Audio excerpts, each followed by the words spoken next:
지난 한 주간 우리는 부흥성회를 했습니다. 그 부흥성회는 참 우리가 역사적으로 두 가지 기록을 남긴 것 같아요. 하나는 가장 많은 인원이 참여한 부흥성회였다는 거죠. 놀라운 일이었습니다. 두 번째는 가장 오랜 설교를 들었던 시간입니다. 설교가 보통 3시간, 마지막 날에는 11시 반에 예배가 끝났음에도 불구하고 성도님들이 자리를 뜨지 않았어요. 참 진기록을 남긴 대단한 부흥회였던 것 같습니다.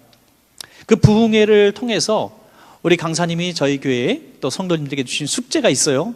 오늘 그 말씀을 드리려고 합니다. 그 숙제는 바로 여러분들에게 드린 60일 작정 특별 기도회에 관한 이야기입니다. 60일을 왜 하셨을까? 한번 생각해 봤습니다.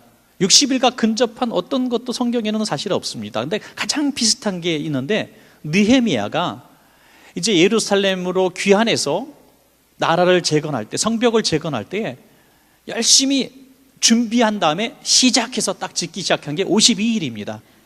그래서 일반적으로 성경학자들이 52일이다 이렇게 얘기하는데, 그 52일을 생각하는 것인지 모르겠지만 가장 근접한 60일, 그 60일을 통해서 우리가 우리의 신앙이 회복되어지고, 또 우리 가정이 회복되어지고, 무너진 우리의 경제관이 다시 쓰고, 또 우리의 상했던 육신들이 다시 회복되어지는 그 기간으로 참기에 충분한 기간인 것입니다. 여러분, 60일이 굉장히 긴 것 같지만 사실 또 긴 것도 아닙니다. 먼저 저희보다 조금 먼저 부흥회하셨던 우리 장황일 목사님께 제가 전화를 드렸어요. 목사님은 며칠 하셨습니까? 그랬더니 153일 했대요. 선물로 153일 받았대. 얼마나 감사합니까? 60일이라서. 하여튼 너무나 고마운 일이죠. 여러분, 이 60일이 참 중요하다는 생각을 하면서 말씀을 드리는데요, 로버트 마이어라는 분이 아주 작은 반복의 힘이라는 책을 썼습니다. 여러분들 많이 보셨을 텐데요, 아주 작은 반복의 힘, 스몰 스텝, 아주 조그만 발걸음, 그 작은 발걸음을 통해서 인생의 거대한 변화가 일어날 것이다라고 예측하며 쓴 책입니다. 그분이 조사한 바에 의하면 미국 사람들의 어떤 결심도 우리와 다를 바가 없어요. 연말에 내년에는 이렇게 살 것이다라고 쫙 결심을 단단히 한답니다. 그런데 일주일이 지나면 25%가 결심을 포기하고요, 2주가 지나면 30%, 한 달이 지나면 50%가 포기해서 연말까지 그 결심을 가지고, 그래도 완성도 아니고 결심을 가지고 살아가는 사람이 8%에 불과하다는 얘기입니다. 우리보다 난가요? 우린 작심삼일 이렇게 얘기하는데, 하여튼 이를 이루지 못한 이유가 뭐냐 봤더니 결심이 잘못돼서가 아니라는 거예요. 동기는 선하고 분명했지만 그것을 이루는 방법론을 우리는 모른다는 거죠. 이루는 큰 꿈만 바라보고 그냥 걱정하는 거예요. 어린아이들이 방학 숙제를 가지고 한 달 내내 걱정하다가 정작 방학 숙제를 하는 거는 3일 전부터 하는 것처럼 우리가 그 결심한 것들을 이루는 시작을 못 한다는 거예요. 그래서 하나부터 하라. 영어를 잘하기 원하는 사람은 하루에 한 단어만 하라. 더 욕심 부리지 말라. 청소를 할 때 이 많은 것들을 쌓아놓고 언제 청소하냐 하지 말고 하루에 5분만 청소하라. 운동하려고 하는 사람은 그냥 런닝머신 앞에 가서 그냥 5분만 서 있어라. 이런 얘기입니다. 마찬가지로 우리가 60일을 가지고 이렇게 하나님 앞에 드리는 것은 아주 작은 일입니다. 하루에 10분 기도하는 거, 하루에 10분 말씀을 읽는 겁니다. 10분 말씀 읽으면서 사도행전하고 로마서를 읽는 겁니다. 사도행전과 로마서, 제가 한번 얼마나 걸릴까 페이지 나누고 한번 제가 한 장을 이렇게 제 속도로 읽어봤습니다. 읽어봐서 곱하기를 나누니까 60일이면은 빠른 사람은 3번을 읽을 수 있고 느린 사람은 2번을 읽을 수 있습니다. 얼마든지 우리는 사도행전 로마서를 10분 읽는 시간을 통해서 2번 이상 다 읽을 수가 있습니다. 그리고 작은 예물을 드리는 겁니다. 여러분, 60일 예물 봉투를 따로 마련했습니다. 우리 강사님은 얼마 이상 해라 이렇게 얘기했지만은 제가 죄송합니다만은 그거 수정하겠습니다. 할 수 있는 작은 액수라도 좋습니다. 100원이라도 좋고 500원이라도 좋고, 여러분이 할 수 있는 감사의 분량대로 여러분의 능력대로 넣는 거예요. 그리고 일정하게 넣지 마십시오. 오늘 요만큼 넣고 내일 요만큼 넣고 하지 말고 그냥 똑같이 넣지 말고 여러분 그냥 감동되는 대로, 여러분이 있는 대로, 그냥 할 수 있는 대로 기쁘게 낼 수 있는 만큼만. 금액이 다르면 어떻고 일정하지 않으면 어떻습니까? 여러분 할 수 있는 대로 하시기 바랍니다. 가족별로 해도 됐고 개인별로 해도 좋습니다. 중요한 것은 하나님 앞에 훈련을 하는 겁니다. 60일 동안 매일 감사 훈련하는 거예요. 할렐루야. 하나님 오늘도 감사합니다. 오늘도 말씀 읽게 하시니 감사합니다. 오늘도 묵상하게 하시고 기도하게 하시니 감사합니다. 그렇게 하루에 10분, 20분씩만 드릴 수 있으면은 60일이 지난 다음에 그 6가지 기도 제목 쓴 것들에 대해서 하나님이 감동하셔서 하나님이 이루어 주신다는 것이 바로 60일의 이런 기적인 것입니다. 그래서 오늘 함께 읽으신 본문을 중심으로 우리가 보면은 그 60일의 기적을 이룰 수 있는 비결이 동일하게 나와 있습니다. 그 첫 번째는 뭐냐면 하나님의 말씀을 우리가 묵상하고 들어야 된다는 겁니다. 우리가 10분 성경을 읽는 게 뭡니까? 그냥 눈으로 읽는 것이 아니라 하나님의 음성을 거기서 듣기를 원하는 것입니다. 여러분.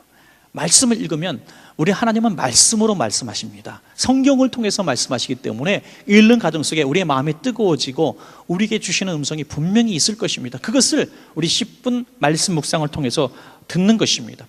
베드로는 능숙한 어부였지만 오늘 실수합니다. 실패합니다. 밤새도록 일을 했지만 한 마리도 잡지 못했어요. 누구보다 능숙한 어부이 없습니다. 다시 말해서 오늘날 그 분야의 전문가란 말이에요. 여러분 우리도 다 전문가가 있죠. 이 일은 내가 제일 잘해. 사업을 하시는 분, 뭐 의료를 하시는 분, 또 무역을 하시는 분들, 가르치는 분들 다 내가 제일 잘하는 게 있어요. 그런데 그 제일 잘하는 것들을 의지하고 지금까지 잘해왔다고 하지만 안 될 때도 있다는 거예요. 실패할 때도 있다는 겁니다. 전에는 잘 되어왔는데 안 될 때 있어요. 경기 탓일 수도 있고 또 시대가 변한 탓도 있을 수가 있겠습니다. 베드로가 지금 그런 충격을 받은 거예요. 아니 내가 여기서 잔뼈가 굵었고 늘 성공했는데 실패했습니다. 한 마리도 못 잡았어요. 허탈한 마음에 그물을 씹고 있을 때 주님께 오셔서 내 배를 좀 빌려달라 말씀하시고 그 배에 오르셔서 말씀을 증거하시기 시작하시는 것입니다. 여러분 성도의 삶이 이렇게 신비로운 거예요. 빈배가 되었을 때 하나님의 말씀이 들려지기 시작한다는 겁니다. 10분 말씀 묵상을 할 때 여러분께 부탁하는 것은 묵상이라고 하는 것은 이 말씀이 내 안에 들어오게 하는 겁니다. 깊이 들어오게 하기 위해서 내 자신의 것을 먼저 비워야 된다고 하는 것이죠. 이 비워지는 것은 강제로 우리가 할 수 있는 것은 아니지만 특별히 하나님은 우리의 빈 배 가운데 말씀하기를 기뻐하시는 사실은 분명합니다. 공허한 마음, 실패자의 마음, 가난한 마음, 애통하는 마음을 가지고 우리가 말씀을 읽으면 하나님의 말씀이 우리 안에 충만하게 임하는 것을 경험하게 될 것입니다. 특별히 여러분들 그런 애통의 마음, 빈배의 마음이 있는 분들 이 신비를 꼭 경험하시기 바랍니다. 여러분 과거를 뒤돌아보셔도 마찬가지일 거예요. 하나님의 말씀이 너무나 감격이 되고 너무나 은혜가 돼서 예배 시간 내내 눈물이 흐르고 이 말씀은 내게 주신 말씀이야 하면서 희망이 막 넘치고 기쁨이 넘치고 했던 경험들이 있습니까? 그때는 다 내가 힘들 때예요. 내가 버림받았을 때, 내일을 뭐 먹고 살까 염려할 때, 바로 그럴 때가 아니었습니까? 이것이 약할 때 강함 주시는 하나님의 신비입니다. 당장 기적을 주시지 않습니다. 하나님 먼저 우리 마음 가운데 말씀을 주시는 줄로 믿습니다. 여러분 누가복음 5장 5절에 보니까 말씀을 마치시고 시몬에게 이르시되 깊은 데로 가서 그물을 내려 고기를 잡으라 말씀하시죠. 여기 중요하죠. 말씀을 마치시고 하나님은 말씀을 주시는 기간이 우리에게 있다는 겁니다. 너무나 급한 경제적인 문제, 빨리 이 문제를 해결해야 되는 어떤 관계의 문제, 건강의 문제가 있다고 합시다. 60일 동안 기도하면서 그것보다 먼저 중요한 것은 하나님의 말씀이 내 안에 들어올 수 있도록 말씀을 묵상하고 기도의 시간을 가지시기를 바랍니다. 여러분 말씀을 마치시고 말씀이 끝나셨을 때 하나님은 환경을 변화시켜 주실 것입니다. 기적 중에 기적이 뭡니까? 내 마음이 변하는 게 기적인 줄로 믿습니다. 여러분 이 베드로는 바로 순종합니다. 어떻게 그럴 수 있었을까요? 그 빈 마음 가운데 이미 믿음이 들어갔기 때문에. 성도님들이 말씀하십니다. 전 믿음이 없어요, 전 믿음이 부족해요 이렇게 말씀하시는 분들이 많은데요, 믿음을 어떻게 채워드릴까요? 주유소에 기름 떨어지면 기름 넣어주시듯이 교회에서 이렇게 강대상 앞에 주유기 하나 달아가지고 믿음 몇 리터 드릴까요? 그래서 믿음을 채워주실까요? 그럴 수 있는 것이 아닌 것입니다. 믿음은 어디서 옵니까? 로마서 10장 17절에 믿음은 들음에서 나며 들음은 그리스도의 말씀으로 말미암아 느니라. 아멘. 믿음은 들음에서 나는 거예요. 뭘 들어요? 세상 말, 세상 상식? 여러분 그거 아닙니다. 그래서 이 귀한 시간에 강단에서 다른 소리 할 수가 없는 거죠. 믿음은 하나님의 말씀을 들으면서 나오는 줄로 믿습니다.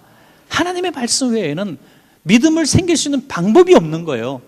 여러분, 세상 말, 세상 상식, 경험을 들으면 우리는 불안해집니다. 두려워집니다. 하지만 하나님의 말씀을 들으면 용기가 생기고 강해집니다. 그것이 믿음이 생겼다고 하는 것이죠. 여러분, 그래서 하나님은 말씀으로 먼저 여러분들을 변화시켜 주실 것입니다. 이번에 말씀 묵상 중에 여러분의 공허한 마음이 믿음으로 채워지시기를 축원합니다. 여러분, 그 다음에는 순종해야 됩니다. 두 번째는 순종이죠. 순종의 그물을 내려야 되는 것이죠. 여러분, 부흥회를 통해서 받은 은혜도 순종하지 않으면 아무 소용이 없습니다. 조금 전에 말씀드린 것처럼, 로버트 마우의 이야기처럼 작은 발걸음, 아주 사소한 반복의 훈련, 이 훈련을 한번 60일 동안 결심하고 한번 해보는 겁니다. 모두가 한번 해보는 겁니다. 그러면 이 훈련을 통해서, 반복 훈련을 통해서 우리는 그물을 내리는 것입니다. 여러분, 누가복음 5장 5절부터 7절에 보면은 시몬이 대답하여 이르되, 선생님, 우리들이 밤이 새도록 수고하였을 때 잡은 것이 없지만은 말씀에 의지하여 내가 그물을 내리겠습니다. 말씀에 의지하여 그물을 내리겠습니다. 이게 순종이에요. 여러분, 우리가 복받지 못하는 이유가, 결정적인 이유가 뭡니까? 마음으로 믿고 머리로도 믿었어요. 아, 그렇구나, 감동도 했어요. 그런데 내 삶은 여전히 똑같다는 거예요. 30년째 신앙생활을 했던 내 생활이 여전히 바뀌지 않는 겁니다. 그러니 불가능한 일들이 여전히 불가능해지는 것입니다. 여러분, 한번 우리 틀을 한번 바꿔봅시다. 신앙의 틀.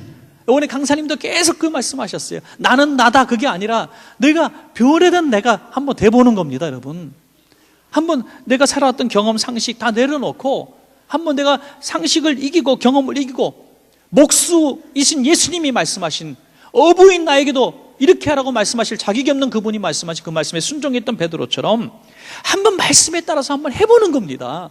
도전해보는 겁니다. 60일 한번 도전해보는 겁니다. 조엘 오스틴 목사님의 잘 되는 나이라는 책에 보면 이런 간증이 있어요. 친구가 이제 말기 암에 걸려서 소망이 없습니다. 병원에서도 가망 없습니다 해서 그냥 집에 있는 거예요. 누워서 그냥 요양을 하고 있는데 4살 된 아들이 와서 성경책을 들고 오더니, 아빠, 이거 무슨 글이냐고 읽어달라는 거예요. 글을 이제 막 배우니까 재밌었는지 여기 손가락으로 짚으면서 여기 읽어달라는 겁니다. 그래서 귀찮은 듯이, 아유, 왜가 나한테 갖고 오냐면서 그 손가락으로 짚고 있는 구절을 읽었는데 그 말씀이 요한복음 11장 4절이었습니다. 예수께서 들으시고 이르시되, 이 병은 죽을 병이 아니라 하나님의 영광을 위함이요 하나님의 아들이 이로 말미암아 영광을 받게 하려 함이라 하시니라. 아멘. 이 병은 죽을 병이 아니라, 이 말씀은 자기가 읽으면서 이것이 하나님이 내게 주신 레마의 말씀으로 확 다가온 것입니다. 말씀이 믿어지면 역사가 나타날 줄로 믿습니다. 여러분, 믿어지면 아멘 하시기 바랍니다. 우리가 하나님의 말씀 선포될 때 믿어지면 아멘하고 그 이후에는 정말 이 말씀대로 이루어질 줄로 기대하는 겁니다. 이게 믿음이에요. 이게 순종인 것입니다. 그래서 이 말씀을 붙들고 나는 죽지 않을 것이다, 이 병은 죽을 병이 아니다, 하나님의 영광을 위해서 내가 일어날 것이다 선포해서 이 병이 치료된 줄로 믿으시기 바랍니다. 여러분, 마지막으로는 이제 사명입니다. 여러분, 사명. 10절과 11절에 보니까 10절 끝에 예수께서 시몬에게 이르시되, 무서워하지 말라, 이제 후로는 내가 사람을 취하리라 하시니 그들의 배들을 육지에 대고 모든 것을 버려두고 예수를 따르니라. 그럼 이것이 사명입니다. 물고기 그것들을 내려놓았습니다. 물고기 위에서 살았던 인생, 그것 때문에 울고 웃었던 지난날의 세월들이 있었습니다. 적게 잡으면 섭섭했고, 못 잡으면 울었고, 조금 많이 잡으면 교만했던 세상의 경제, 물질이었습니다. 이것을 다 내려놓습니다. 아니, 배와 그물까지도 내려놓습니다. 그리고 예수님을 따라가는 것이죠. 여러분, 어떻게 이런 일이 가능했습니까? 저는 굉장히 중요한, 세상 사람에서 그리스도인으로 변화되는, 또 세상 그냥 형식적인 그리스도인에서 예수님의 제자로 변화되는 아주 중요한 관문 하나를 여기서 발견했습니다. 그것은 바로 회개인 줄로 믿으시기 바랍니다. 회개 없는 새 사람은 없습니다. 여러분, 한국 기독교나 미국이나 영국의 대각성 운동, 부흥 운동을 보십시오. 첫날의 열쇠는 항상 통회 자복하는 회개의 역사였습니다. 우리가 평생 신앙생활하면서 내가 정말 잘못 살아왔습니다. 내 인생 그냥 열심히 산다고 살아왔지만은 내가 뭔가 좀 잘못됐다고 생각했던 것들이 이것이었군요 하면서 깨닫는 그 순간 우리는 회개해야 됩니다. 이 회개가 있고 난 다음에 그는 진정한 내 인생의 비전과 가치관과 사명을 그는 붙들고 모든 것을 내려놓을 수 있었습니다. 언제가 더 행복했을까요? 사명 따라 사는 인생이 가장 행복한 인생인 줄로 믿으시기 바랍니다. 여러분, 꿈이 있는 인생 너무나 행복합니다. 어떤 사람이, 젊은이가 그런 얘기를 하더라고요. 내가 따르고 믿고 의지해서 그를 위해서 죽을 수 있는 사람을 내가 만났으면 좋겠다. 이렇게 세상 청년들도 그런 얘기를 하더라고요. 하물며 우리가 예수님을 위해서 주신 사명 감당하지 못하면 어떻게 예수님의 제자로 할 수가 있겠습니까, 여러분? 누가복음 5장 8절에 보니까 시몬 베드로가 이를 보고 예수의 무릎 아래에 엎드려 이르되 주여 나를 떠나소서, 나는 죄인이로소이다. 자복하게 되는 것입니다. 그때 이후로 내가 사람을 취하리라 하는 음성을 주셨습니다. 저는 분명히 믿습니다. 여러분, 60일 이번에 기도회를 통해서 여러분 기도하고 60일 지났을 때에 내가 어떤 부분에서 잘못된 인생을 살아왔는가 하는 것을 분명히 우리가 알게 될 것이고, 또 하나는 앞으로 내가 어떻게 살아야 될 것인가 선명하게 우리가 깨닫게 될 줄로 저는 확실히 믿습니다. 이 귀한 60일 행사에 여러분 남김없이 다 참여하시기 바랍니다. 여러분 참여하시는 분들이 신청서를요 오늘 여기 잘 오려서 나가실 때 모두 내시고 나가시기 바랍니다. 우리 내시면 제가 그 명단을 로비에다가 쫙 적을 거예요. 그래서 그 명단을 놓고 이분이 60일 지금 하고 있는데 하나님 완주할 수 있도록 도와주십시오 하고 지나가다 오다가 계속 손 얹고 기도할 것이고, 우리 교육자들도 기도할 겁니다. 이 명단이 뭐 다른 의미가 아닙니다. 내가 하겠습니다라는 약속이죠. 입구 쪽에서 우리 교육자 직원들이 받을 겁니다. 안내원들이 받을 겁니다. 모두 내셔서 우리 원천교회 성도님들이 정말 모두가 이 일에 동참하기를 간절히 원합니다, 여러분. 그래서 정말 대충 넘어가는 행사가 아니라 정말 그런 마음이잖아요. 우리 원천교회 성도 한 사람도 남김없이 이렇게 좋은 행사를 할 때 그냥 빠지지 말고 동참해서 여러분들 엄청난 거 뭐 하라는 게 아니지 않습니까? 여러분들의 인생이 변하고, 여러분들의 가정이 변하고, 여러분들이 막혔던 축복의 문들이 열려지고 병에서 일어날 수가 있다면 이거 정말 강조하고 싶습니다. 그래서 모두가 이 은혜를 누리고 하나님의 살아계심, 십존하시는 하나님을 만날 수 있는 축복의 계기가 되시기를 주님의 이름으로 간절히 축복합니다.